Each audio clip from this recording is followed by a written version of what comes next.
ದೊಡ್ಡ ಜ್ಞಾನಿ ಆಗಬೇಕು, ಯೋಗಿ ಆಗಬೇಕು, ಆನಂದವನ್ನು ಅನುಭವಿಸಬೇಕಂತಿದ್ರೆ ಏನು ಮಾಡು? ಮೊದಲದನ್ನು ತನುವ ತೋಂಟವ ಮಾಡಿ ಮನವ ಗುದ್ದಲಿ ಮಾಡಿ ಅಗಿದು ಕಳಿಬೇಕು. ಏನು? ಭ್ರಾಂತಿಯ ಬೇರ ಮ್ಯಾಗಿಂದ ಅಗಿ ಅಂತ ಹೇಳಿಲ್ಲ ಅವರು, ಬೇರ್ ತೆಗಿಬೇಕು. ಮ್ಯಾಲ ತೆಗಿಯೋದು ಬೇರೆ. ಈಗ ಹರಿಗಿ ಬಿಟ್ರೆ ಮ್ಯಾಗಿಂದ ಹೋಗುವುದಲ್ಲೇನು? ಗರಿಕಿ ಮ್ಯಾಗಿಂದೆಲ್ಲ ಹೋಗೇ ಬಿಡ್ತು, ಹೊಲ ಸ್ವಚ್ಛ ಕಾಣಿಸ್ತದ, ಆದ್ರೆ ಸ್ವಚ್ಛ ಇಲ್ಲ, ಒಳಗೆಲ್ಲ ಸೇರ್ಕೊಂಡ್ಬಿಟ್ಟದ. ಹಾಗ ಮ್ಯಾಲ ಮಾಡೋದು ಬೇರೆ, ಒಳಗೇನು ಬೇರೆ ಬಿಟ್ಟಿರ್ತದಲ್ಲ ಅದನ್ನ ತೆಗಿಬೇಕು, ಭ್ರಾಂತಿಗಳನ್ನ ಕೈ ಬಿಡಬೇಕು. ಅಗೆದು ಕಳೆದನಯ್ಯ ಭ್ರಾಂತಿಯ ಬೇರ.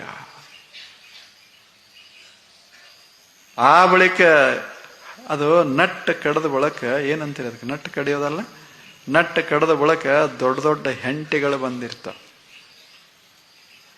ಇದೆಲ್ಲ ಒಳಗೆ ಅದೇನ್ರ ಬೇರೆ ಎಲ್ಲ ಅದನ್ನ ಹಡ್ಡಿ ತೆಗೆದು ಒಗೆದ ಬಳಕ ದೊಡ್ಡ ದೊಡ್ಡ ಹೆಂಟಿ ಬಂದಿರ್ತಾವ.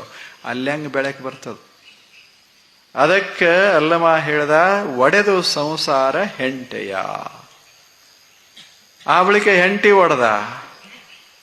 ಒಡೆದ ಅಂದ್ರೆ ಸಂಸಾರದ ಹೆಂಟಿಗಳಿವು. ನಾ ಮಾಡದೆ, ನಾ ಕಿತ್ತು ತೆಗದೆ ಅಂದ, ಅದ ಸಂಸಾರದ ಹೆಂಟಿ. ನಾ ಹಾಗೆ ಮಾಡದೆ ಅಂದ, ಅದು ಸಂಸಾರದ ಹೆಂಟಿ. ಇದು ಆ ಬಳಿಕ ಶುರುವಾಗ್ತದೆ ಹೆಂಟಿದು. ಎಲ್ಲ ಹಡ್ಡದ ಬಳಕ ಎಲ್ಲ ಹೀಗೆ ತೆಗೆದು ಹಾಕಿದ ಬಳಕ ನನ್ನಷ್ಟು ಛಲೋ ಯಾವದಾನ ಈ ಜಗತ್ತಿನಾಗ, ಅದು ಒಂದು. ಅದಕ್ಕೆ ಹೆಂಟೆ ಅಂತಾರೆ.